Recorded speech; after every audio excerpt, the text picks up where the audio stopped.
ശ്വാസകോശ രോഗങ്ങളെ പ്രതിരോധിക്കാൻ സ്പെഷ്യൽ മെഡിക്കൽ ക്യാമ്പ് സംഘടിപ്പിച്ചു. ക്യാമ്പ് CPM പൊന്നാനി പുഴമ്പ്രം ബ്രാഞ്ചിന്റെ നേതൃത്വത്തിൽ. ക്യാമ്പ് സംഘടിപ്പിച്ചത് മെഡ്കെയർ ക്ലിനിക്കിന്റെ സഹകരണത്തോടെ. 17ാമത് സ്പെഷ്യൽ സ്കൂൾ മലപ്പുറം ജില്ലാ കലോത്സവത്തിന് പൊന്നാനി വേദിയാകും. കലോത്സവം നടക്കുന്നത് സെപ്റ്റംബർ 26-28 തീയതികളിൽ ഹോപ്പ് MSS സ്പെഷ്യൽ സ്കൂളിൽ. കലോത്സവത്തിന്റെ ഭാഗമായി സ്വാഗത സംഘം രൂപീകരിച്ചു. പാലക്കാട് ആനക്കര ഗ്രാമപഞ്ചായത്ത് പ്രസിഡന്റ് K മുഹമ്മദിനെ പാർട്ടിയിൽ നിന്ന് പുറത്താക്കി. നടപടി പ്രസിഡന്റ് കാലാവധി സംബന്ധിച്ച് പാർട്ടി തീരുമാനം അംഗീകരിക്കാത്തതിനാൽ K മുഹമ്മദിനെ പ്രസിഡന്റായി തീരുമാനിച്ചിരുന്നത് ആദ്യ 40 മാസത്തേക്ക്. മലപ്പുറം തിരുനാവായയിൽ സമാധാന സന്ദേശ സമ്മേളനം സംഘടിപ്പിച്ചു. സമ്മേളനവും യുദ്ധവും അക്രമവും ഇല്ലാത്ത സമാധാനം നിറഞ്ഞൊരു ലോകമെന്ന ആവശ്യമുയർത്തി.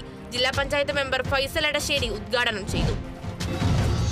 മലപ്പുറം എടപ്പാൾ മാലിന്യ പ്ലാന്റിനെതിരെ പ്രതിഷേധവുമായി നാട്ടുകാർ. ഓക്സിഫ്ലോ എന്ന കമ്പനിക്കെതിരെയാണ് പ്രതിഷേധം ജനകീയ സമിതിയുടെ നേതൃത്വത്തിൽ. മനുഷ്യാവകാശ പ്രവർത്തകൻ PA പൗരൻ സമരം ഉദ്ഘാടനം ചെയ്തു.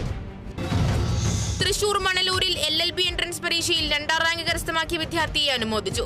മികച്ച വിജയം കരസ്ഥമാക്കിയത് ശ്രീശൈലം വീട്ടിൽ ശിവശങ്കരൻ. ആദരം CPI ആനക്കാട് ബ്രാഞ്ചിന്റെ നേതൃത്വത്തിൽ.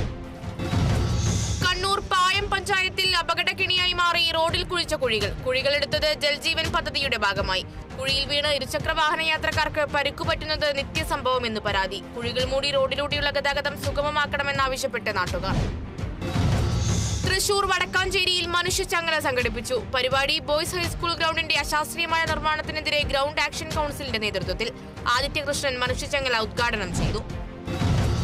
തിരുവനന്തപുരം ബലരാമപുരം വിഴിഞ്ഞം റോഡിൽ കാർ കടയിലേക്ക് ഇടിച്ചു കയറി. സംഭവം മധ്യവയസ്കയായ സ്ത്രീയെ ഡ്രൈവിംഗ് പഠിപ്പിക്കുന്നതിനിടെ കട ഉടമ ഓടിമാറിയതിനാൽ വലിയ അപകടം ഒഴിവായി. തൃശൂർ ചിന്മയ വിദ്യാലയത്തിൽ 24 കേരള NCC ബറ്റാലിയന്റെ നേതൃത്വത്തിൽ പരിശീലന ക്യാമ്പ് സംഘടിപ്പിച്ചു. ക്യാമ്പിൽ പങ്കെടുത്തത് 600-ലധികം കേഡറ്റുകൾ. സമാപന സമ്മേളനം ലഫ്റ്റനന്റ് കേണൽ MT ബ്രിജേഷ് ഉദ്ഘാടനം ചെയ്തു.